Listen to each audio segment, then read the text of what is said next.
রাজনীতির এই পিঠোপিঠের আজকের আয়োজনে খুব স্বাভাবিকভাবেই ডাকসু নিয়ে শুরু করব। ডাকসু থেকে জাতীয় নির্বাচন এই পরিসরে আলোচনা করতে চাই।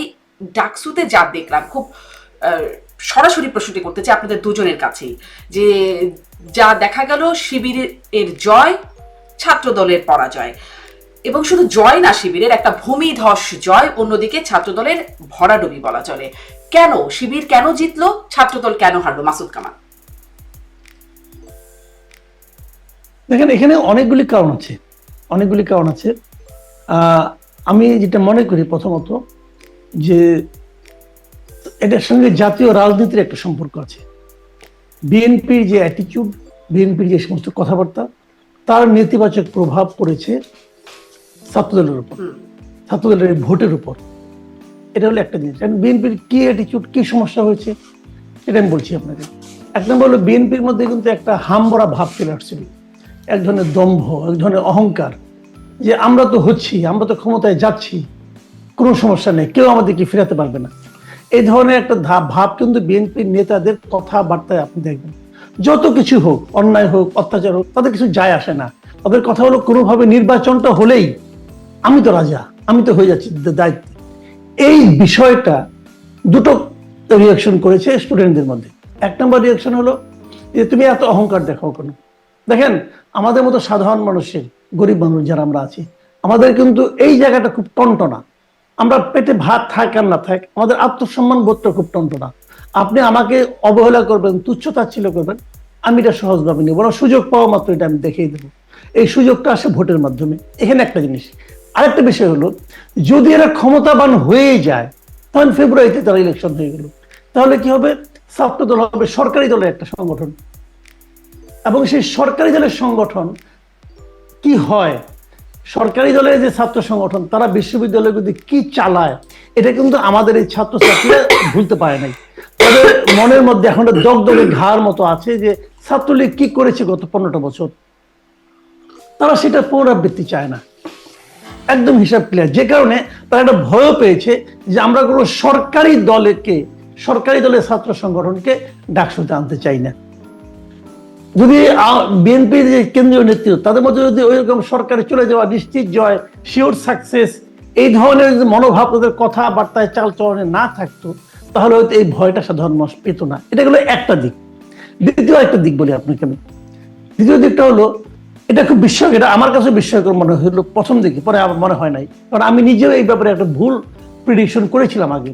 আমার একটা ধারণা ছিল যে আওয়ামী লীগের যে ভোট, যদি আওয়ামী লীগ ভোট দিতে না পারে, যদি আওয়ামী লীগের কোনো প্রার্থী না থাকে, তাহলে আওয়ামী লীগের ভোটটা আসলে কোথায় যাবে? আমি মনে করতাম যে এই ভোটটা বোধ হয় বিএনপিতে যাবে, কিন্তু আমার ভুলটা ভাঙছে এই ঘটনার মাধ্যমে, যে আসলে এই ভোটটা আসলে বিএনপি পাবে না, এটা জামাত পাবে। তার প্রমাণ হলো এই ঘটনা। কারণটা আমি বলি আপনাকে।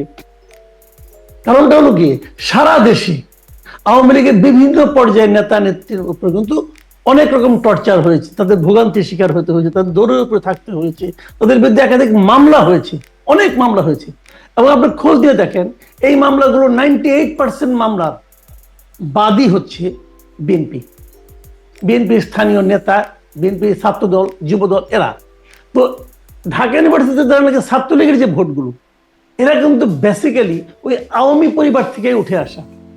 এখন তারা যখন দেখছে যে আমার বড় ভাই, আমার বাবা, চাচা, খালু, মামা, এরা সবাই বিএনপির রাজনীতির জন্য তারা দৌড়ের উপরে আছে, ওই দৌড়টা কিন্তু যথাযথ হতে পারে। কিন্তু আমি ওটা বলছি না যে এটা মানে আপনার খুব অন্যায় কিছু, তা না। ওটা অন্যায় হতে, ন্যায় হতে পারে, সবই হতে পারে, কিন্তু তাদের কাছে তো তার খালুর পেইনটা তার কাছে তো বড়। তখন তারা কিন্তু আর বিএনপিকে ভালোবাসতে পারছে। তো বিএনপিকে ভালো না বাসলে, মানে আরো তো দল ছিল বা আরো তো প্রার্থী ছিল যাদেরকে দেয়া যেত। অনেকেই ধারণা করছিলেন অন্য আরেকজনের কাছে চলে যাবে ছাত্রলীগের ভোটগুলো, মানে ডাকসুতে হলো না, যেতে পারতো, কিন্তু ওরা তো আর ছাত্রলীগকে হারাতে পারতো না। ওরা চেয়েছে, ওদের মূল লক্ষ্য কিন্তু অন্যকে জয় করানো নয়, ওদের মূল লক্ষ্য ছিল ছাত্র দলকে হারানো, সরকারি দলকে হারানো, অথবা যারা নাকি তার ফ্যামিলির দুর্ভোগের কারণ, তাদের ছাত্র সংগঠনকে হারিয়ে দেওয়া। এটা ছিল ওদের মূল লক্ষ্য, এবং সেই লক্ষ্য পূরণে তারা ভেবেছে ছাত্র শিবির বেটার।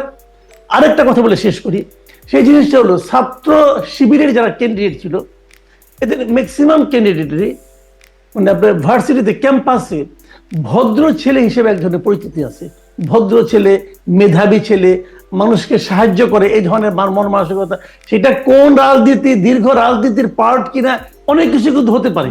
হয়তো তারা লম্বা একটা প্ল্যান করে মাঠে নামছে, সেটাও হতে পারে, ভালো মন্দ অনেক কিছু আছে। কিন্তু অ্যাপারেন্টলি, দৃশ্যত তারা কিন্তু মানুষের কাছে ভালো ছেলে হিসেবে পরিচিত। এটাও কিন্তু একটা বড় কারণ হিসেবে মানে ভালো ছেলেকে ভোট দিয়ে জিতিয়েছে। আমি ডাক্তার জাহিদুর ভালো রহমান মেধাবী। আপনার কাছেও একই প্রশ্ন। ছাত্র শিবিরের এমন ভূমিধস জয়, ছাত্র দলের ভরাডুবি কেন? ধন্যবাদ আপনাকে। মাসুদ কামাল খুবই গুরুত্বপূর্ণ কয়েকটা পয়েন্ট এখানে বলেছেন, আমি একমত। এগুলোর সাথে কিছু কিছু যোগ করতে চাই। আসলে ছাত্র শিবির জিততে যাচ্ছে এটা প্রেডিক্ট করা যাচ্ছিল। আমি গত কিছুদিন ধরে যেসব টক শোতে গেছি, আমি সেখানে ছাত্র শিবির সম্পর্কে এই কথা বলেছি, কারণ আমার পারসেপশন এরকম, বা অনেকে এটা ভেবেছেন যে শিবিরের এক ধরনের ফিক্সড ভোট থাকে, শিবিরের বাইরে যে ভোট আছে ওর মধ্যে অনেকগুলো প্যানেল থাকার কারণে ভোট ভাগাভাগি হয়ে যায়। আসলে প্রবলেম যেটা হয়েছে সেটা হচ্ছে মার্জিনটা আমাদেরকে অনেকটা স্তম্ভিত করেছে। আমরা যারা রাজনীতি বুঝতে চাই, রাজনীতি এক ধরনের ধারণা করি, যেমন ধরুন সাদিক কায়েমের বিরুদ্ধে যত সিগনিফিক্যান্ট প্রার্থী আছে সবার ভোট যোগ করে দিল, সাদিক কায়েমের সমান হয় না। তো উনি এতটাই ভূমিধস বিজয় পেয়েছেন, অন্যান্য ক্ষেত্রে কম বেশি তাই। সুতরাং এই margin itself is a question. এবং এখন শুধুমাত্র ছাত্রলীগের ভোট যুক্ত হয়েছে, হ্যাঁ অনেক ক্ষেত্রে যুক্ত হয়েছে, যদিও এটার একটা অল্টারনেটিভ একটা ঘটনা আছে, সেটা হলো জগন্নাথ হলে কিন্তু সাদিক কায়েম 10 ভোট পেয়েছেন, অনলি 10।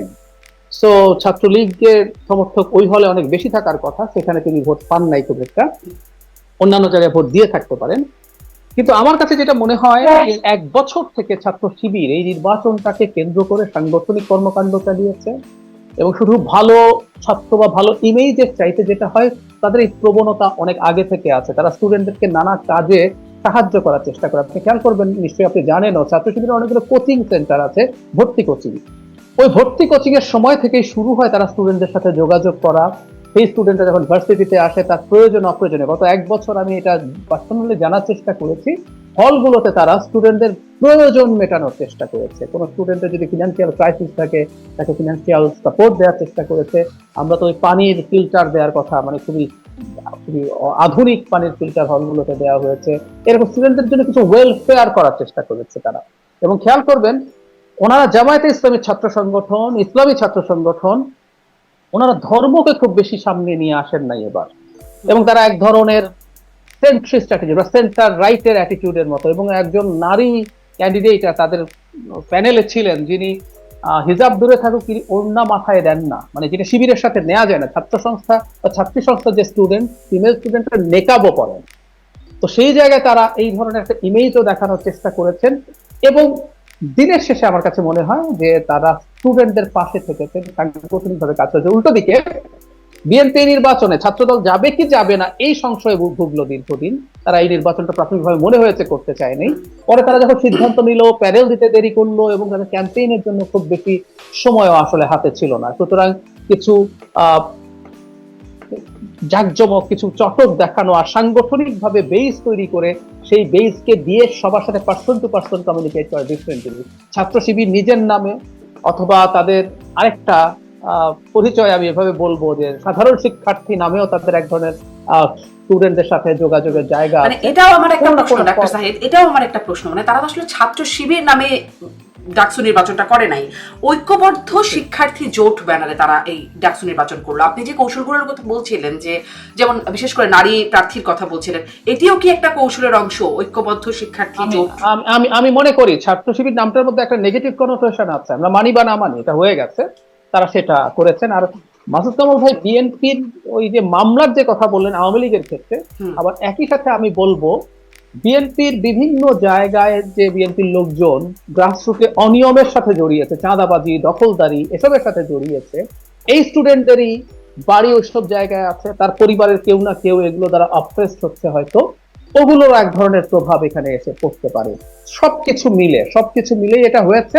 আর আমি একটা কথা একটু বলে রাখা জরুরি বলে মনে করি, খুব ইম্পর্টেন্ট এটা, আওয়ামী লীগের অপশাসনও ছাত্র শিবিরকে স্টুডেন্টদের মধ্যে, আমি এটা নিয়ে ডিটেইলও কথা বলবো হয়তো কখন, আমি একটু বলে রাখি, খেয়াল করবো আওয়ামী লীগের সময়ে ছাত্র শিবিরকে বিশেষ করে মারাত্মক রকম অত্যাচার করা হয়েছে।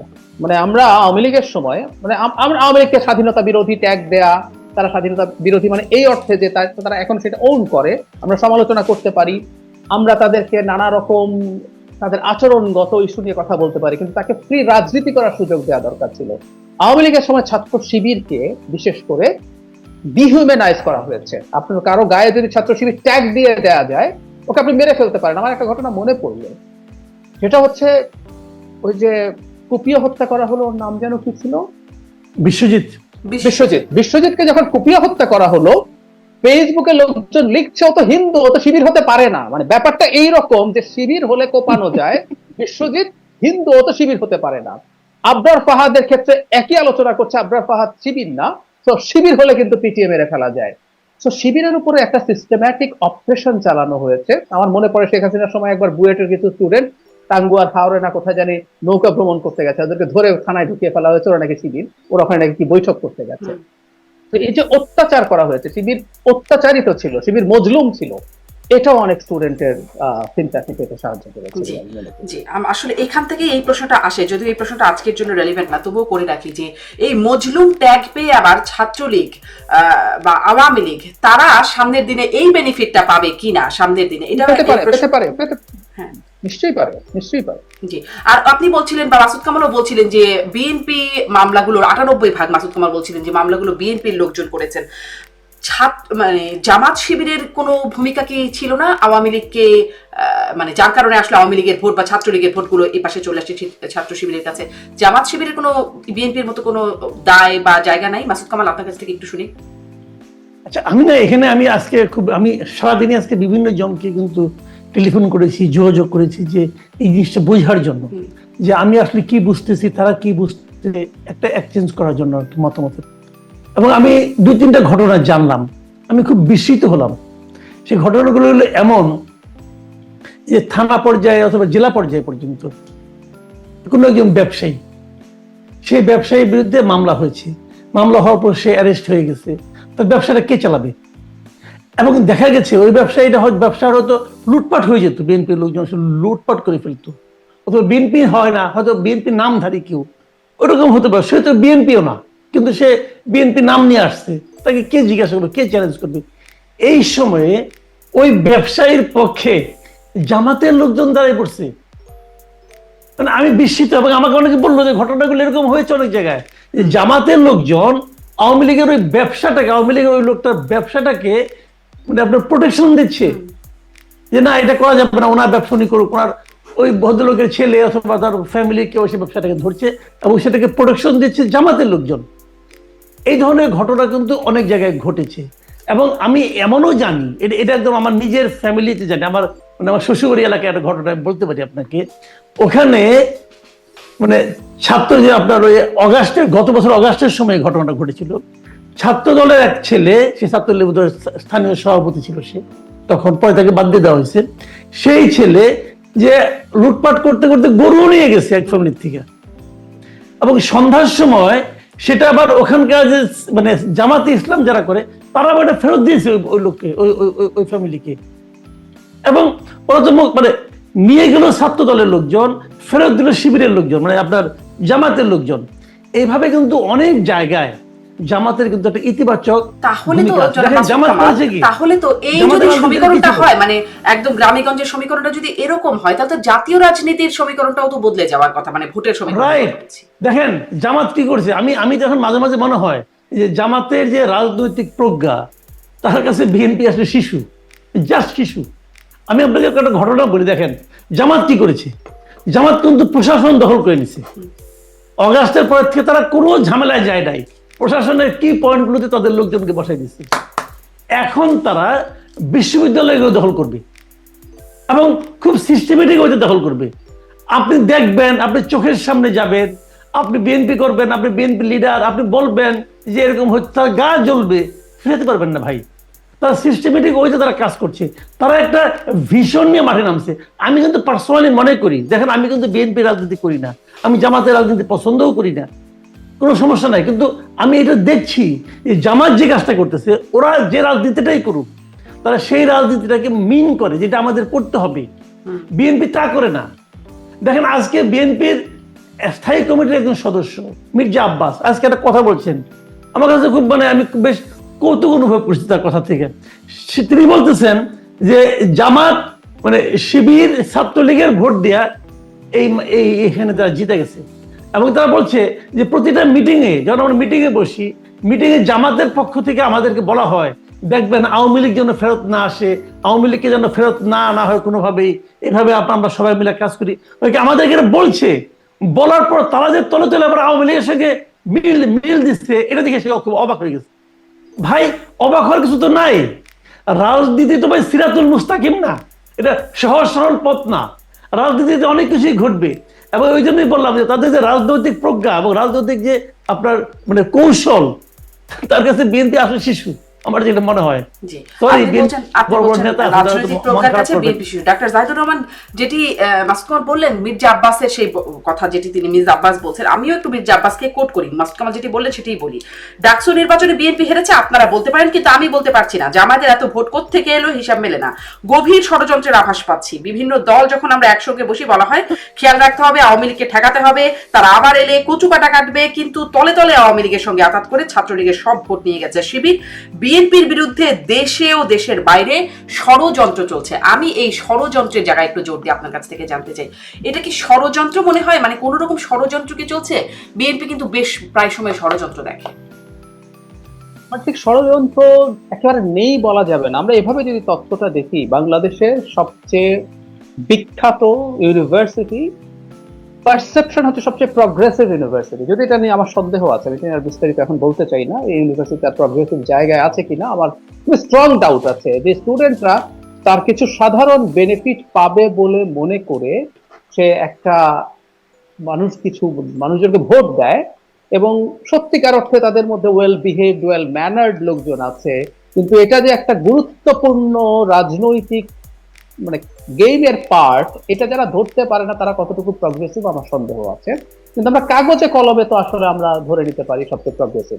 তো সেই জায়গায় যখন এইরকম ইসলামিস্ট আইডেন্টিটি, যারা ইসলামী আইডেন্টিটি পলিটিক্স নিয়ে থাকে, রাজনীতি করে, তারা এখানে ভূমিধ্বস বিজয় পাচ্ছে। সুতরাং বাংলাদেশে ইসলামাইজেশন হচ্ছে। যদিও এটা ঠিক জামায়াতে ইসলামী বা ছাত্র শিবির র্যাডিক্যাল ইসলামিস্ট না, তারা আমাদের কনস্টিটিউশনাল ফ্রেমওয়ার্কের মধ্যে কাজ করবে বলে, কিন্তু এই জামাতেরই নেতারা বাংলাদেশের শরিয়া আইন কায়েম করতে চায়, এই আলাপ আছে। তো বাংলাদেশে এমন সংগঠন ঢাকা ইউনিভার্সিটিতে মানে জিততে পেরেছে যাদের মাদার অর্গানাইজেশন বাংলাদেশে শরিয়া আইন কায়েম করতে চায়। ঠিক একইভাবে জাতীয় নির্বাচনেও যদি জামাতকে এরকম ভোট টোট দিয়ে কোনো না করে, এবং একটা জিনিস একটু জড়িয়ে যোগ করে রাখা জরুরি, আওয়ামী লীগের সাথে তার দৃষ্টিভঙ্গিগতভাবে জামায়াতের ন্যারেটিভের খুব আকাশ পাতাল পার্থক্য থাকলে একটা উদাহরণ দিই। পশ্চিমবঙ্গে যখন নির্বাচন হয়েছে বা ত্রিপুরাতে যখন বিধানসভা নির্বাচন হয়েছে, খুব সারপ্রাইজিংলি দেখা গেছে মমতা ব্যানার্জির যে ভোট সেটা ফিক্সড আছে, বিজেপির যে ভোটটা বাড়ছে সেটা সিপিআই এর ভোট ওখানে যাচ্ছে। মানে বামরা বিজেপিকে ভোট দিচ্ছে, ঠিক ওদের যত পার্সেন্ট কমে বিজেপি তত পার্সেন্ট বাড়ে। তো এই ঘটনা ঘটতে পারে, এই ঘটনা ঘটার খুবই সম্ভাবনা আছে। এখন বাংলাদেশে যদি এই ধরনের ইসলামী দল অনেক বেশি ভোট পায়, বিশেষ করে 26 সালের এপ্রিল মের কথা আমি বলি বারবার, সেটা হচ্ছে পশ্চিমবঙ্গ বিধানসভা নির্বাচন আছে, এখানে এই ধরনের রাজনীতি খুবই মাথাচাড়া দিয়েছে। এটা ইন্টারন্যাশনালি যেমন আছে, ভারতের ডোমেস্টিক পলিটিক্সের জন্য খুবই জরুরি। সুতরাং এইরকম একটা, আবার আমি বলি এটাকে খুব ষড়যন্ত্র কি বলা যাবে, নির্বাচনে তো এর ভোট ওকে দেয়া, তার ভোট তাকে দেয়া, এগুলো হতেই পারে। এগুলো বরং এক ধরনের প্ল্যান। তলে তলে কিছু কি হয়েছে, মানে আপনি যেভাবে বলছেন এটা হতেই পারে, কিন্তু তলে তলে ষড়যন্ত্র এই বিষয়গুলোর কি কিছু আছে? তলে তলে আমি যদি বলি ঢাকা ইউনিভার্সিটিতে তলে তলে যদি সিদ্ধান্ত হয় ছাত্রলীগ শিবিরকে ভোট দেবে, এটাও তো আসলে এই গেমের মধ্যে ফাউল না, এটা একেবারে গেমের রুলস এর মধ্যে আছে। যে কেউ তলে তলে সিদ্ধান্ত নিয়ে এই ভোট দিতেই তো পারে। আমার কাছে এটা তলে তলের মধ্যে কোনো সমস্যা আপনি দেখেন না, মানে তলে তলে কথা সেই ওবায়দুল কাদের কাছ থেকে একটু বেশি পরিচিত পেয়েছিল। হ্যাঁ, মানে আসলে যেটা হয়েছে, আসলে সত্যি কথা যেটা বলি সেটা হচ্ছে বিএনপি এই রকম মানে খালি পরাজয় আবারও বলছি, পরাজয় আমরা বুঝতে পারছিলাম, কিন্তু এই মার্জিনের পরাজয় এটা তাদেরকে খানিকটা না বেশ খানিকটা অস্বস্তিতে ফেলেছে। এখন তারা তো কোনো না কোনো একটা ন্যারেটিভ সামনে আনতে হবে। নিশ্চয়ই। ওই একটা প্রশ্ন আপনার কাছে একটু করে আমি আবার মাসুদ কামালের কাছে যাই, যে আপনি বলছিলেন যে শিবিরের ছেলেরা যে ওয়েল বিহেভড, ওয়েল ম্যানার্ড, বা তারা ভালো কাজ করছে, এই যে ভালো কাজ দিয়ে মন জয় করা বা ভোট জয় করা, এর মাধ্যমে কি তারা, বা ধরুন ওই যে শিবিরের বদলে ঐক্যবদ্ধ শিক্ষার্থী জোট ব্যানার, এই বিষয়গুলো আনা, এর মাধ্যমে কি সেই ৭১ মুক্তিযুদ্ধ নিয়ে যে একটা কন্ট্রোভার্সি আছে, প্রশ্নবোধক চিহ্ন অনেকগুলো আছে, বা নেতিবাচক সমালোচনা, আপনিও বলছিলেন জামাত শিবিরের সাথে একটা নেতিবাচক বা নেগেটিভিটি জড়িয়ে আছে, মানে সেটিকে তারা উতরে যেতে পারছে, মানে পারলো, এটাই কি তার নজির? আচ্ছা, একটা জিনিস হয়তো মানতে হবে, আমরা মানে আমি ব্যক্তিগতভাবে চেষ্টা করেছি, নিজে চেষ্টা করেছি, বলেছি, আমি লিখেছি, বাংলাদেশের রাজনীতিতে মুক্তিযুদ্ধ থাকতে হবে, কিন্তু সেটা আওয়ামী বয়ানের মুক্তিযুদ্ধ না। কিন্তু এটা ফ্যাক্ট, আওয়ামী লীগ এই কথাগুলো এমন ভাবে ব্যবহার করেছে যেটার মাধ্যমে সে আসলে মানুষের উপর অত্যাচার নিপীড়নকে জায়েজ করার চেষ্টা করেছে। ফলে এই ঢাকা ইউনিভার্সিটিতে হয়তো এই কথাগুলো খুব বেশি মানে কানেক্ট করতে পারেনি। আর আমি আরেকটু খোলাখুলি যদি বলি, আমি এতটা খোলাখুলি বলতে চাইনি, ঢাকা ইউনিভার্সিটির স্টুডেন্টদের সোশিও ইকোনমিক কন্ডিশনের যে অ্যাভারেজ যদি এরকম হয় যে যথেষ্ট প্রান্তিক পরিবার থেকে অনেক স্টুডেন্ট আসে ঢাকায়, তারা যদি একটা কোচিং এর সময় ডিসকাউন্ট পায়, তারা যদি ভার্সিটিতে চান্স পাওয়ার পর সেই কোচিং এ পড়াতে পারে, তার যদি একটা ফ্যানের প্রয়োজন হয়, টাকার জন্য কিনতে পারছে না, যদি সেটা শিবির কিনে দেয়, এই জিনিসগুলোর আসলে ইম্প্যাক্ট অনেক বড়।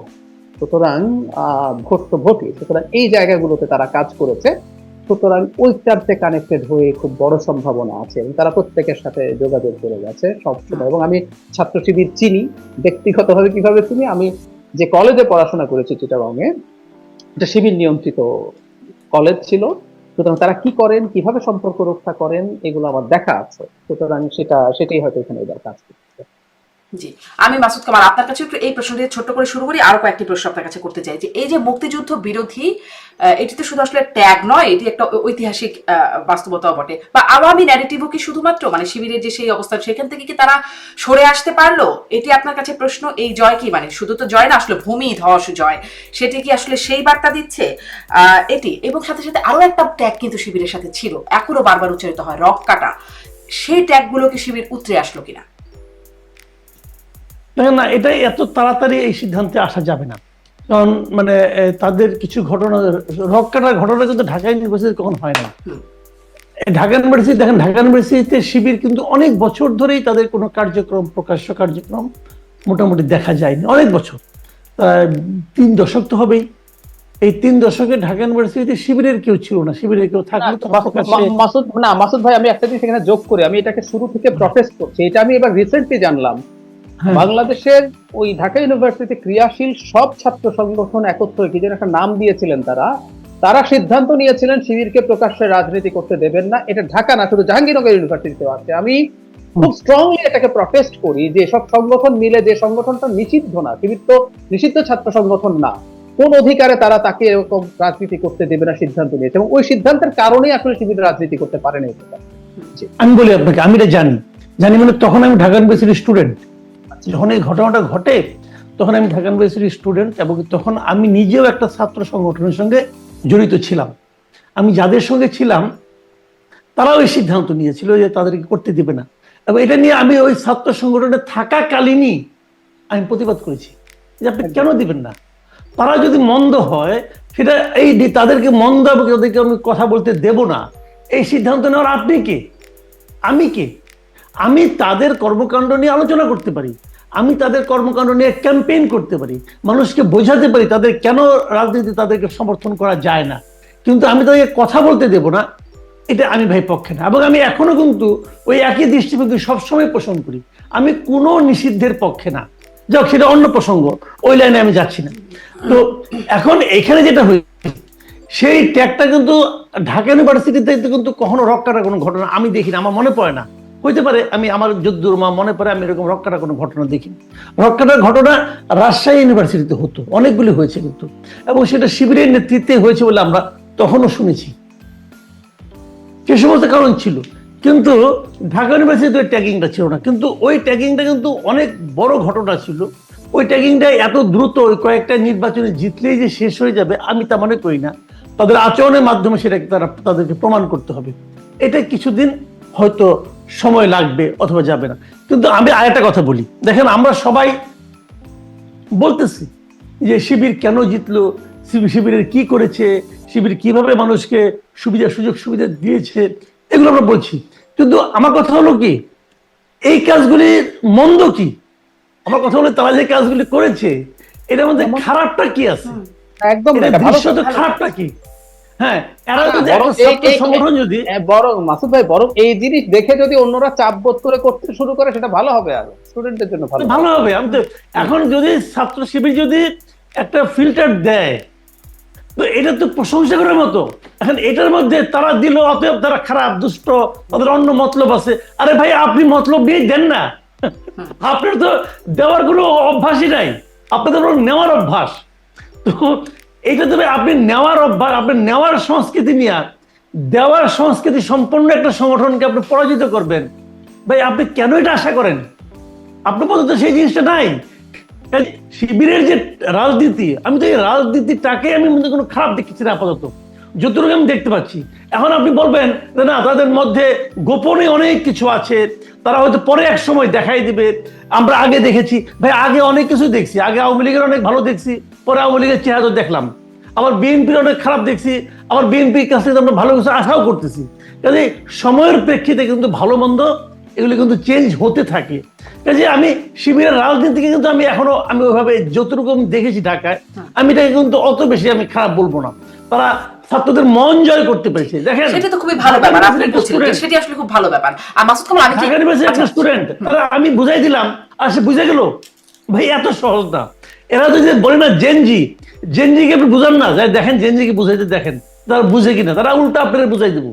তারা ভাই খুবই আপ টু ডেট, তারা খুবই আপ টু ডেট।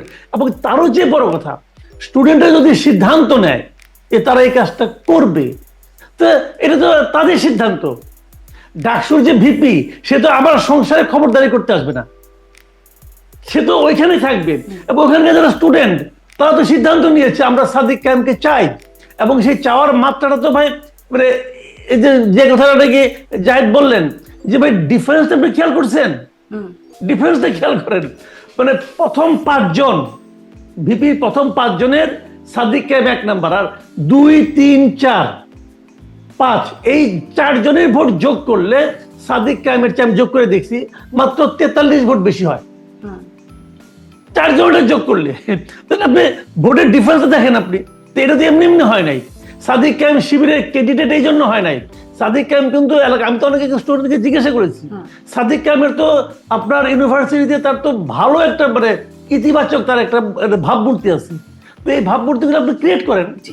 আপনি বলছিলেন মাসুদ কামাল, আপনি বলছিলেন যে প্রশাসন দখল করেছে, এখন বিশ্ববিদ্যালয়গুলো দখল করছে। এই অভিযোগটা জামাতের বিরুদ্ধে বারবার বলা হয়, আগেও বলা হয়েছে যে বিশ্ববিদ্যালয় তারা দখল করেছে, বিশ্ববিদ্যালয়ের ভিসি থেকে শুরু করে প্রশাসন দখল করেছে। এই ডাকসু নির্বাচনের ক্ষেত্রেও প্রশাসনের বিরুদ্ধে অভিযোগ উঠেছে। এই অভিযোগগুলো আমি একটা কথা বলি, জি আমি একটা কথা বলি আপনাকে, আমি কিন্তু এটা অভিযোগ করি না, আমি যেটা বলি সেটা আমি বলি যে প্রশাসন দখল করাটা এটা অভিযোগ, ওইটা অভিযোগ।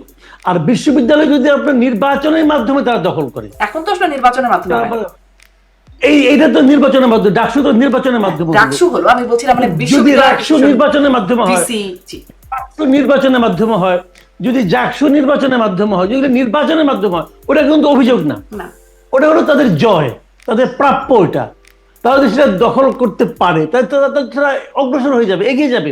দেখেন জাতীয় নির্বাচন এটা প্রভাব পড়বে সেটা কিন্তু আমি ওইভাবে বলছি না। জাতীয় নির্বাচন প্রসঙ্গ নিশ্চয়ই আপনি আনবেন, আমি মনে হয় এখন বলবো না, আপনি পরে আনবেন, তো তখন বলবো। জাতীয় নির্বাচনের প্রভাব নিয়ে আমি একটু কথা বলতেই চাইবো, কিন্তু আমি আসলে একটু প্রশাসনের কথা আপনার কাছে বিশেষ করে জিজ্ঞাসা করছিলাম যে আপনার কাছে কি মনে হয়েছে যে অভিযোগগুলো আসছে, ছাত্রদল তো প্রকাশ্যে অভিযোগ করেছে, আপনাদের মানে ছাত্রদলের ভিপি প্রার্থী আবিদ তিনি বলছেন স্যার আপনারা হাসিনা নির্বাচনকেও হার মানিয়েছেন, কারচুপিতে ভোট চুরিতে হাসিনাকেও হার মানিয়েছেন, এরকম বক্তব্য বলেছেন। উমামার কাছ থেকেও এরকম বক্তব্য এসেছে। এগুলোকে আপনি কিভাবে মূল্যায়ন করবেন? এগুলোকে আমি যে হেরে গেলে না একটা মন খারাপ হয়, ওই মন খারাপ হলে অনেক অনেক কিছু বলে। আমাদের দেশে জাতীয় নির্বাচনে হেরেও এক নেত্রী বলছিল সূক্ষ্ম কারচুপি, আরেক নেত্রী বলছিল স্থূল কারচুপি, এগুলি বলে। এই বলাটাকে আমি খুব গুরুত্ব দিলাম। 2 দিন পরে দেখবেন তারা এটা বলবে না, কারণ হেরে গেলে এখন তো একটা অজুহাত দিতে হবে। আমরাও তো ছোটবেলায় পরীক্ষা খারাপ করলে বলতাম যে স্যার সিলেবাসের বাইরে থেকে প্রশ্ন করছে, তো সিলেবাসের বাইরে থেকে প্রশ্ন করে আমি শান্তি পাওয়ার চেষ্টা করতাম, আমি আমার বাপ মাকে বুঝাইতাম। তো ওই সিলেবাসের বাইরের প্রশ্ন নিয়ে অন্য আমার অন্য যারা নাকি আপনার সহপাঠী ছিল ওরা ভালো রেজাল্ট করে নাই, করছে তো কারণ আমি পারি না, এটা আমার ব্যর্থতা, আমি তো আমার ব্যর্থতা স্বীকার করি না, আমি কোনো না কোনো একটা অজুহাত দিই। এখানে একই জিনিস ভাই, শুনেন আমি বলি, ঢাকা ইউনিভার্সিটি যদি এরকম মানে 3 গুণ 4 গুণ ভোট পাওয়ার মতো কারচুপি হয়ে থাকে, তাহলে এই স্মার্ট ছেলে মেয়েগুলো কেউ বুঝলো না, কেউ দেখলো না। আর আপনি দেখছেন একটা জায়গায় একজন প্রার্থী বের হওয়ার সঙ্গে সঙ্গে ওটা কমপক্ষে 1,500 ক্যামেরা, সবাই মোবাইল টোবাইল দিয়ে কি ক্যামেরা করতেছেন, ভেতরে যাচ্ছে। তো এগুলি একটাও, হ্যাঁ 2-1টা ঘটনা যে ঘটে নাই সেটা কিন্তু ব্যর্থ যে হয় না তা আমি বলবো না, এটা পৃথিবীর সব ভোটেই হয়। আপনি যত সতর্ক, আপনি যদি ভাত খাইতে বসেন না, আপনার প্লেট থেকে 2-1টা ভাত বাইরে কিন্তু পড়বে, তার মানে এই না আপনি ছড়াই ছিটিয়ে খাচ্ছেন। তো ওইটা 2-1টা ঘটনা সবসময়, এবং এটা আমি মনে করি না যে ওইটার মাধ্যমে এই 2 গুণ 3 গুণ ভোট পাওয়া যায়। এটা আমার কাছে ভাই এখন পর্যন্ত মনে, উমামা বলছেন, উমামা স্ট্যাটাস দিয়েছেন, তারপরে আপনার আবিদ স্ট্যাটাস দিয়েছেন, বাট ডকুমেন্ট দেন না, সাপোর্টিং ডকুমেন্ট দেন, সাপোর্টিং কিছু দিতে পারেন না। আপনি ওই সুইপিং কমেন্ট করলে তো হবে না রে ভাই। আমি ডক্টর জাহিদ আপনার কাছ থেকে এটা নিয়ে ছোট্ট একটা মন্তব্য জানতে চাই যে বিশ্ববিদ্যালয় প্রশাসনের ভূমিকাকে আপনি কিভাবে দেখেছেন? তাদের বিরুদ্ধে কারচুপি অভিযোগ, হাসিনাকে ছাড়িয়ে যাওয়ার অভিযোগ কিন্তু তুলছেন প্রার্থীরা, আর আবিদ এবং ওবামা বয়কটও করেছেন নির্বাচন, প্রশাসনের বিরুদ্ধে অভিযোগ তুলে। আমরা গতকাল যে শিক্ষক নেটওয়ার্ক আছে ঢাকা ইউনিভার্সিটি, তারা একটা সংবাদ সম্মেলন করেছেন। আমি পুরো সংবাদ সম্মেলনের পুরো বক্তব্যটা শুনেছি। ডক্টর সামিনা লুৎফা একদম বিস্তারিত ভাবে বলেছেন কি কি অনিয়ম আছে, এবং তাদেরই একটা মূল্যায়নকে আমি গ্রহণ করি যে কিছু অদক্ষতা, কিছু মিসম্যানেজমেন্ট আছে, কিন্তু নির্বাচনে এমন কিছু হয়নি যেটা আসলে নির্বাচনের ফলাফলকে প্রভাবিত করতে পারে। তখন কিন্তু ফলাফল আমাদের সামনে আসেনি। এখন আমি খুব খুশি হতাম উমামা যদি বা আবিদ যদি এই নির্বাচন নিয়ে কিছুটা প্রশ্ন করে মেনে নিতেন। এখন উমামা যে বক্তব্য ব্যবহার করেছেন হাসিনার সময় কেউ হার মানিয়েছে, এটা অনেক বেশি এক্সেজারেশন, অনেক বেশি এক্সেজারেশন। এটা দরকার ছিল না। কারণ আমাদের, যেমন আমি একটা ছোট উদাহরণ দিই, আমি আমার পার্সোনাল চ্যানেলে একটা ভিডিও করেছি, ওখানে বলেছি যে এই নির্বাচনে আমিও হেরেছি, মানে এই আমি একটা আমার অ্যাক্টিভিস্টের জায়গা থেকে আমি একটা স্ট্যান্স নিয়েছিলাম। আমি চেয়েছিলাম, আমি কিন্তু আমার অ্যানালিসিস বলছিল শিবির জিতবে, এটা আমি বলেছি, কিন্তু এত মার্জিন হবে সেটা বুঝিনি। কিন্তু আমি চেয়েছিলাম এবং আমি অ্যাপিল করেছিলাম যে শিবিরকে যেন ভোট না দেয়, এর বাইরে যে যাকে ইচ্ছা তা করবে। আমার নিজস্ব কিছু, মানে বিশেষ করে আইডেন্টিটি পলিটিক্স, মানে মুক্তিযুদ্ধ যদি সরিয়েও রাখি এই ন্যারেটিভ, এটা তো আছেই, আইডেন্টিটি পলিটিক্স আমি পছন্দ করি না। এখন হয়তো হয় নাই, এবং আমি খুব সহজে বললাম এখানে আমিও হারছি নির্বাচনে সম্ভব। তো এই ব্যাপারটা দরকার আছে। উমামা ভালো করেছেন এবং উমামার সামনে খুব চমৎকার ভবিষ্যৎ আছে। তিনি স্বতন্ত্র দাঁড়িয়েছেন, দাঁড়িয়ে তিনি যে ফলাফল করেছেন, তিনি ব্যক্তিগতভাবে আমরা চিনি, তিনি অত্যন্ত সৎ এবং প্যাশনেট একজন মানুষ। কিছু রাজনৈতিক চিন্তা বুদ্ধি যদি এর সাথে বয়সের সাথে যুক্ত হয়, বাংলাদেশের রাজনীতির কথা বলছি, উনি ভালো করবেন। কিন্তু এই ধরনের মন্তব্য করাটা এটা খুবই এক্সেজারেশন হয়েছে, এটা দরকার ছিল না। আর ওই যে সামান্য কিছু এদিক সেদিক অনিয়মের কথা এসছে, হয়ে থাকতে পারে, সেটা নির্বাচনকে এই পর্যায়ে, মানে মার্জিনটা যদি খুব অল্প কিছু হতো তাহলে হয়তো এটা ধরে। এই ভোট গণনার সময় তিনি এটাকে সার্কাস বলে আখ্যায়িত করেছেন, তিনি লিখেছিলেন যে চলতেছে সার্কাস। হ্যাঁ, আমার কাছে মনে হয় যে তিনি খুবই হার্ট হয়েছেন, এবং তারপরও রাজনীতি করতে গেলে কিন্তু এই মাথা শান্ত রাখতে পারতে হবে। এমন কোন রাজনীতিবিদরা রেটরিক ব্যবহার করে, ঠিক আছে, কিন্তু এটাকে এমন জায়গায় নিয়ে যাওয়া উচিত হবে না যে যেটা একেবারে বিশ্বাসযোগ্যতার ধারে কাছে থাকে। ওনাদের উচিত ছিল কিছু প্রশ্ন তুলে রাখা, যে এই কিছু মিসম্যানেজমেন্ট হয়েছে, এটা হয়েছে, তারপর আমরা আমাদের এই রায়টা এক্সপেক্ট করছি, এটা বললে ভালো। আমি এবার একটু জাতীয় নির্বাচন একটু যোগ করবো, সেটা হলো ছাত্র দলের ভিপি প্রার্থী নির্বাচন গ্রহণ না করলেও জিএস প্রার্থী কিন্তু এটাকে গ্রহণ করেছেন এবং খুব সুন্দরভাবে একটা স্টেটমেন্ট দিয়েছেন, এটাকে আমি প্রশংসা করি। জি, প্রশংসনীয়। জি, মাসুদ কামাল, জাতীয় নির্বাচনের প্রসঙ্গে একটু আসি। স্বরাষ্ট্র উপদেষ্টা তিনি বলছেন যে এই নির্বাচন, মানে ডাকসু নির্বাচন জাতীয় নির্বাচনের ক্ষেত্রে মডেল হিসেবে কাজ করবে। এই বক্তব্যকে আপনি কিভাবে দেখেন? এই বার্তাকেও কিভাবে নিচ্ছেন? উনি এটা কি হিসেবে বলছেন আমি না ভাই বুঝি না, ওনার কথাবার্তা আসলে আমি প্রায় বুঝি না। উনি আসলে কেন কিভাবে বলেন আমি, আমার কাছে ক্লিয়ার না। মডেলের কি আছে এখানে? কি মডেল? এখানে যে ব্যালট পেপার, ওখানে কি ব্যালট পেপার হবে, এইভাবে ভোট গণনা করবে, কি মডেলটা কিভাবে হলো? আর এটা কি ইলেকশন কমিশনার করছে? এটা কি আমাদের যে নির্বাচন কমিশন আছে তারা কি এই নির্বাচন কন্ডাক্ট করছে? তাহলে কি মিলটা, মানে জাতীয় মিলটা কোথায় পাচ্ছেন?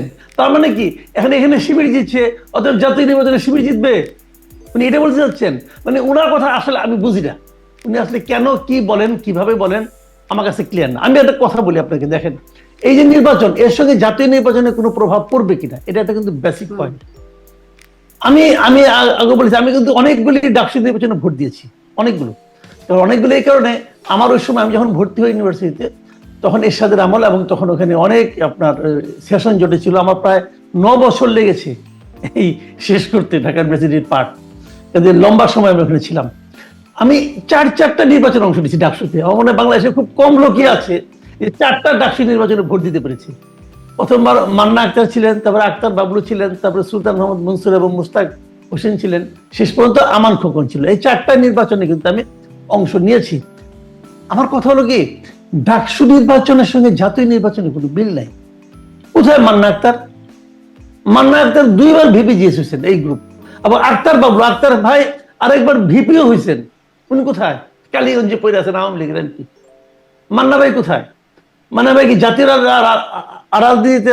আমরা আমাদের মনে আছে, আমরা মান্না ভাইয়ের বক্তৃতা শোনার জন্য ক্লাস মিস দিতাম, যে বসে থাকতাম ওনার বক্তৃতা শুনবো। মান্না ভাই এত বড় নেতা ছিলেন আমাদের ঢাকার ইউনিভার্সিটিতে। তো মান্না ভাই জাতীয় রাজনীতিতে ওনার ভূমিকা কি এখন? সুলতান মোহাম্মদ মনসুর কোথায় বলেন? মুস্তাক ভাই কোথায়?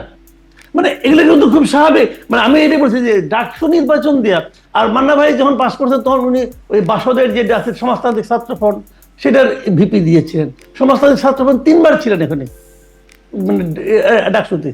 তো 3বার থাকার পর বাসদের মাদার অর্গানাইজেশন বাসদের কি অবস্থা, কাজে ওইটা দিয়ে কিছু বোঝা যায় না। মানে ওই নির্বাচন আর সাধারণ, মানে আপনার জেনারেল নির্বাচন, জাতীয় নির্বাচন, এই দুটাকে এক করে দেখার কোনো সুযোগ নেই। যদিও ওটা মেধাবী পোলাপান, সব শিক্ষিত ছেলেরা এখানে আছে, অনেকে এটা একটা থিওরি দেওয়ার চেষ্টা করে, এই শিক্ষিত ছেলে মেয়েগুলি তাদের বাপ মাকে করে আপনার মানে প্রভাবিত করে, এটা করে আবার করে না। গ্রামে দেখেন যে কৃষক, যে তার যে ছেলে ঢাকা ইউনিভার্সিটিতে পড়ে, তার মানে ওই ফ্যামিলিতে ওই বাপের উপরে ছেলে যে মাতব্বরি করবে এটা হবে না, বাপই মাতব্বরি করবে। তারপরে সে টাকাটা দেয়, হিসাব করলে টাকার পর টাকা কে দেয়? যে টাকা দেয় সে মাতব্বর। এটা হলো সহজ হিসাব ভাই। কাজে এইগুলি হয় না। নির্বাচনের মতোই হবে, হয়তো বিএনপি জিতবে, কিন্তু আমার কথাটা কিন্তু সেটা না। আমার কথাটা হলো কি, যে সাধারণ মানুষ রাজনীতিটা কি দেখলো, এটার কিছু না কিছু প্রভাব তো পড়বেই। রাজনীতিটা কি দেখলো, যে একটা মানে পজিটিভ রাজনীতির প্রতি মানুষের একটা আগ্রহ বাড়বে। দেখেন আমরা শিবির সম্পর্কে কিন্তু আমাদের মধ্যে একটা প্রিকনসেপশন কাজ করে, এরা স্বাধীনতা বিরোধী, অমুক তুমুক অনেক কিছু আমরা কিন্তু বলি। জামাত সম্পর্কে বলি ওনারা কি করছেন না করছেন, আমরা এটাও বলি যে ওনারা একটু ক্ষমা প্রার্থনা করলেই হয়, বললে হয় আমরা ভুল করেছিলাম। কেন বলে না বলে তারা ওই মানে ওই আদর্শকেই ধারণ করছে, এগুলো অনেক কিছু কিন্তু আমরা বলি। কিন্তু আমার কথা হলো ওটা বলা ঠিকই আছে, কিন্তু পাশাপাশি আমরা কিন্তু এটাও দেখবো যে এখন যারা রাজনীতি করছে, যারা রাজনৈতিক নেতা যারা আছেন, শিবিরে যারা পলিটিক্যাল লিডার আছেন, তাদের বিহেভটা কি সাধারণ মানুষের প্রতি, তারা নিজেদেরকে কি মনে করে, তারা যখন সাধারণ মানুষের সঙ্গে মিশে তখন তারা কিভাবে ব্যবহারটা করে। আর পাশাপাশি অন্য যে ট্রেডিশনাল পলিটিক্যাল এটি শুরু থেকে এটি আসলে আলোচনা আসছে, তাদের ওয়েল বিহেভ, ওয়েল ম্যানার, এই বিষয়গুলো নিয়ে কথা বলছিলাম। তারা যেটা বলে এটা নাটক করে, ভাই নাটকটাই করেন না, নাটকটাই করে দেখেন না আমাকে, ওটাও তো করতে পারেন না। মানুষের ধমক দেয়, ধমক করেন তো এইগুলি।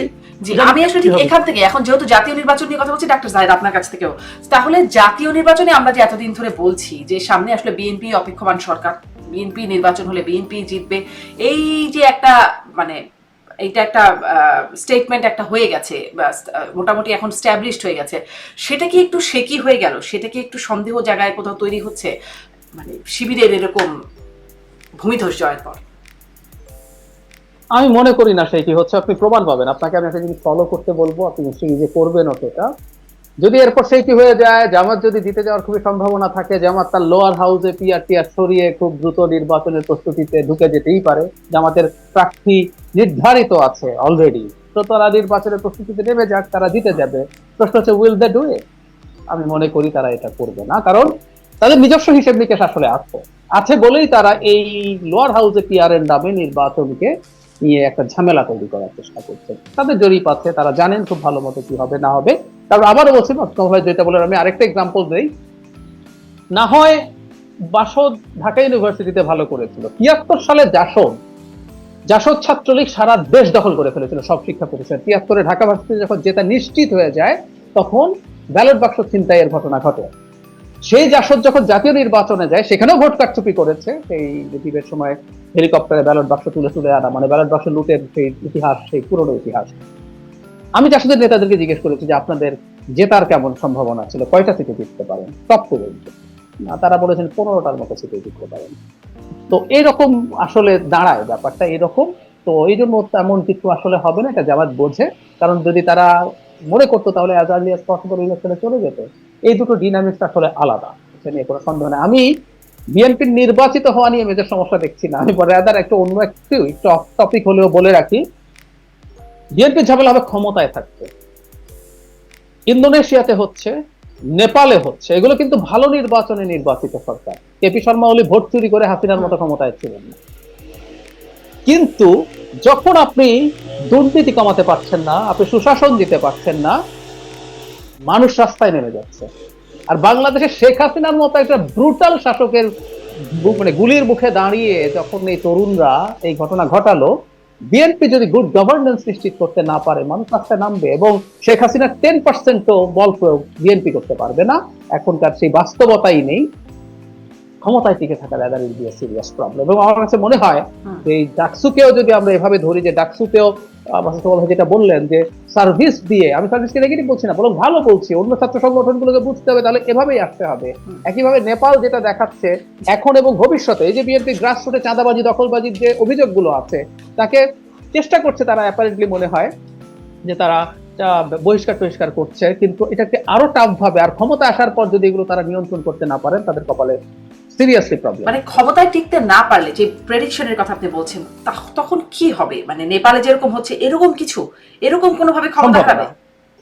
খুবই সম্ভাবনা আছে, খুবই সম্ভাবনা আছে। কারণ আমি বলে রাখি, বাংলাদেশ বা এটা একটা নতুন বাস্তবতা। এই যে জেনজিদের মূল বিষয়টা কি আসলে, জেনজিদের সাথে তার আগের জেনারেশনের বেসিক ডিফারেন্সটা কি? জেনজি তার জন্মের পর থেকে, বেড়ে ওঠার সময় থেকে ইন্টারনেট হাতে পেয়েছে, সে পুরো কানেক্টেড সোশ্যাল মিডিয়ার মাধ্যমে। সো ওর রিয়ালিটি, ভুল সত্য এটা ডিফারেন্ট ব্যাপার।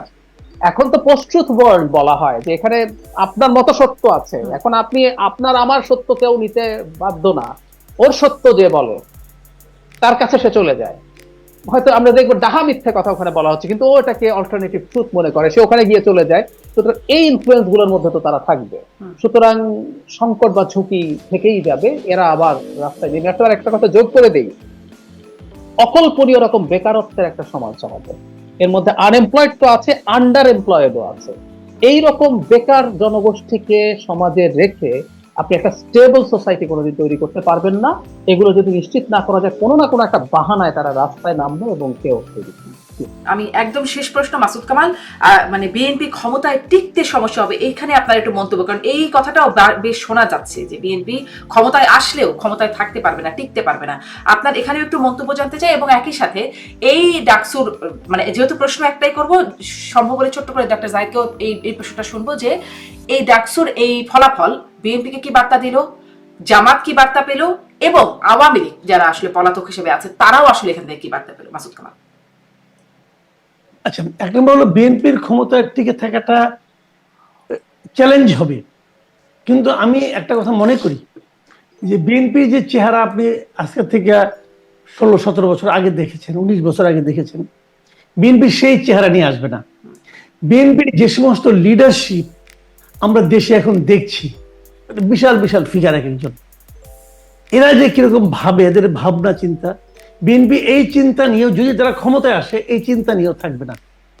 আমি মনে করি যদি বিএনপি ক্ষমতায় আসেন এবং যদি তারেক রহমান দেশে ফিরে আসে, তারেক রহমান কিন্তু 15-16টা বছর একটা মানে উন্নত বিশ্বে উনি কিন্তু থেকেছেন, ওনার চিন্তা ভাবনা চাল চলনে আমি মনে করি একটা মানে বেসিক চেঞ্জ চলে আসছে।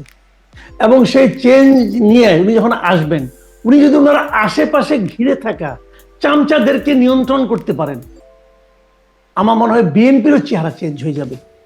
আমি মনে করি বিএনপি ভালো কিছু করার চেষ্টা করবে, পারবে কিনা জানি না, কিন্তু চেষ্টাটা তারা করতে পারবে। এখন তারা পারছে না, এই কারণে তারা তো বহিষ্কার ছাড়া আর কোনো অ্যাকশন নিতে পারছে না। এবং কেন্দ্রীয় পর্যায়ে ওনার কিন্তু সে অনেক কিছু তার করার হয়তো ইচ্ছা আছে, কিন্তু উনি করতে পারছেন না। যখন ওনার হাতে ক্ষমতাটা আসবে, তখন উনি অনেক কিছু করবেন বলে আমি আশা করি। ভাই এইটুকু আশা না করলে আমরা বাঁচবো কি নিয়ে রে ভাই, সামনে দিলে আমাদের কি থাকবো, কিছু তো নাই আর বিকল্প। কাজে এই আশাটা আমি ওনাকে কেন্দ্র করে করি। আর দ্বিতীয় যে ব্যাপারটা বলি, একটা বিষয় কিন্তু পুরো আলোচনায় আমরা মানে আসলে ভুলে গিয়েছিলাম কিনা জানি না, একটা বাস্তবতা এখানে এই ডাকসু ইলেকশনে দেখা গেছে। এটা প্রমাণিত হয়েছে যে ডক্টর ইউনূসের অত্যন্ত প্রিয় এনসিপি, এটা যে একটা বিশাল ফাঁপানো বেলুন, সেটা এই ডাকসু ইলেকশন প্রমাণ করে দিছে। ডাকসু ইলেকশনে তাদের যারা প্রতিনিধি ছিলেন, বাকসাস বলে যাকে বলা হচ্ছে, তাদের অবস্থান কিন্তু অনেক স্বতন্ত্র ক্যান্ডিডেটের চেয়ে অনেক নিচে। কাজে এই যে ওরা বলে না যে আমরা এই তরুণ তুর্কি, আমরা এই তরুণদের সিপাহ সালার, আমরা এই তরুণদেরকে প্রতিনিধিত্ব করি, এই জিনিসটা একদম ধূলিসাৎ হয়ে গেছে। ওনারা আসলে কোথাও নাই রে ভাই। এই জিনিসটা ওনাদের যত তাড়াতাড়ি ওনারা বুঝবেন তত ভালো, কারণ ওনারা কিন্তু ক্ষমতা পাচ্ছেন, ক্ষমতার দম্ভে তো মনে করেন ধরাকে সরা জ্ঞান করেন, কিন্তু ওনাদেরও বুঝতে হবে ভাই আপনাদের আসলে কোথাও নাই, আপনারা কোথাও নাই। জি, মানে আমি আসলে জিজ্ঞাসা করেছিলাম বিএনপি, আওয়ামী লীগ এবং জামাত কি বার্তা পাবে, এনসিপি কি বার্তা পাবে, সেটি আপনি অবশ্য আগে স্পষ্ট, এটা আমার জিজ্ঞাসাই ছিল না, আপনি একদম স্পষ্ট করে দিলেন ডাক্তার সাহেব। প্রশ্নটা যদি আবার একটু করেন। আমি আসলে কোন দল কি বার্তা পাবে এই প্রশ্নটাই আপনার কাছেও জানতে চাই, কোন দল কি বার্তা মানে ওই যে পাবে? মানে বিএনপি মানে যদি তার অ্যানালিসিস করে, সেটা হচ্ছে যদি আমরা যেসব কারণগুলো বলেছি সে যদি বিশ্বাস করে, বিশেষ করে স্টুডেন্টদের সাথে ইন্টারাকশন, ভালো আচরণ, তার জন্য কাজ করা, মানে ওয়েলফেয়ার। আমি আবারও বলছি, শিবির কিন্তু তার ধর্মতাত্ত্বিক ব্যাপারগুলো ওভাবে আর সামনে আনে নাই। তো দিনের শেষে ওয়েলফেয়ার নিশ্চিত করতে হবে। বিএনপি এখনো ক্ষমতায় যায় নাই, তাও ক্ষমতায় গেলে কি করবে সেটা দেখা যাবে। তার আগে যেসব অনিয়মের সাথে, অন্যায়ের সাথে বিএনপির এই যে মামলার কথা আসতো, এই অভিযোগ শোনা যায় যে মামলা দিয়ে তারপর তাকে আবার এইটা থেকে বের করার জন্য নানা রকম ডিল করছে অনেক। তো এই জিনিসগুলো থেকে বেরিয়ে আসা দরকার আছে, আমি এটা মনে করি। আওয়ামী লীগের জায়গা থেকে ওই যে বলেছে, যদি জামায়াতে ইসলামী শক্তিশালী হয়ে ওঠে, এটা আওয়ামী লীগের যে প্রিভিয়াস ন্যারেটিভ ছিল যে সে ক্ষমতায় না থাকলে আসলে এই জিনিসগুলো মাথাচাড়া দেয়, গ্লোবালি আসলে তার এটা দেখানো সহজ হবে। আর দে ওন্ট বি আনহ্যাপি, এবং তারা জাতীয় নির্বাচনেও যদি জামায়াতের প্রতি সমর্থন দেখায়, সেটা তারা করার চেষ্টা করতে পারে। ডাকসু তাদেরকে সেই উৎসাহ দেওয়ার সম্ভাবনা আছে। পলাতক শেখ হাসিনা 1 বছর পরও মাটিতে নামলেন না, জনগণের মুখোমুখি হলেন না, তবে আক্রমণ চালিয়ে গেলেন ভার্চুয়ালি। প্রশ্ন উঠছে, এই কি জননেত্রীর দায়িত্বশীলতা? শেখ হাসিনার ভাষণে ছিল একগুচ্ছ হুমকি, পুরনো অভিযোগ আর বিরোধীদের দোষারোপ। কিন্তু প্রশ্ন হচ্ছে, নির্বাচন নিয়ে কোনো জবাব নেই। ডক্টর ইউনূস, সেনাবাহিনী, গণমাধ্যম সবাইকে একহাত নিলেন, অথচ নিজের দলের ভেতরের দুর্নীতি নিয়ে একটাও কথা বললেন না। তিনি দাবি করলেন দেশ উন্নয়নের পথে, কিন্তু সেই উন্নয়ন কি শুধুই ভার্চুয়াল? যেখানে জনগণ নেই, গণতন্ত্র নেই, ভোট নেই, সেখানে কিসের উন্নয়ন? 1 বছর ধরে দেশের বাইরে থেকে ভার্চুয়াল বক্তৃতা দিলেও তিনি দেশে ফিরছেন না কেন? জনগণের সামনে দাঁড়াতে ভয় পাচ্ছেন কেন? আইন আদালতের মুখোমুখি না হয়ে কেবল হুমকি ধামকি দিলেই কি নেতৃত্ব প্রমাণিত হয়? এটাই কি সেই নেতৃত্ব যার উপর বাংলাদেশ ভরসা রাখবে? বাংলাদেশের ভবিষ্যৎ কি ভার্চুয়াল বক্তৃতায় বন্দী থাকবে, নাকি জনগণ এবার নিজেদের সিদ্ধান্ত নেবে মাঠে নেমে? আপনার মতে শেখ হাসিনার ভার্চুয়াল বক্তব্য কি বাস্তব রাজনৈতিক দায় এড়ানোর চেষ্টা, নাকি কৌশলগত পাল্টা আক্রমণ? তো আজকে এই পর্যন্তই, কিন্তু প্রশ্নগুলো এখানেই শেষ নয়। এই দেশ, এই রাজনীতি, এটা আমাদের সবার। আপনি, আমি, আমরা সবাই মিলে গড়ে তুলব সচেতনতার একটা মঞ্চ। আপনার ভাবনা, আপনার চিন্তা এবং আপনার মতামত আমাদের দরকার। তাই কমেন্টে লিখে জানান এই মুহূর্তে আপনি কি ভাবছেন এবং আপনি কোন দিকে তাকাচ্ছেন। রিপাবলিক অ্যান্ড পলিটিক্স কেবল খবর বা বক্তব্যের জায়গা নয়, এটা একটা ভিন্ন মতের প্ল্যাটফর্ম। এখানে প্রশ্ন করার সাহস আছে, সত্যের পেছনে ছুটে চলার স্পর্ধা আছে। চ্যানেলটি ভালো লাগলে অবশ্যই সাবস্ক্রাইব করে পাশে থাকুন, কারণ একটা ক্লিকেই হতে পারে হাজারো অন্ধকার ভেদ করে আলো খোঁজা শুরু। ফিরছি পরের পর্বে আরও খোলামেলা বিশ্লেষণ নিয়ে। সে পর্যন্ত সবাই ভালো থাকুন, সুস্থ থাকুন। আল্লাহ হাফেজ।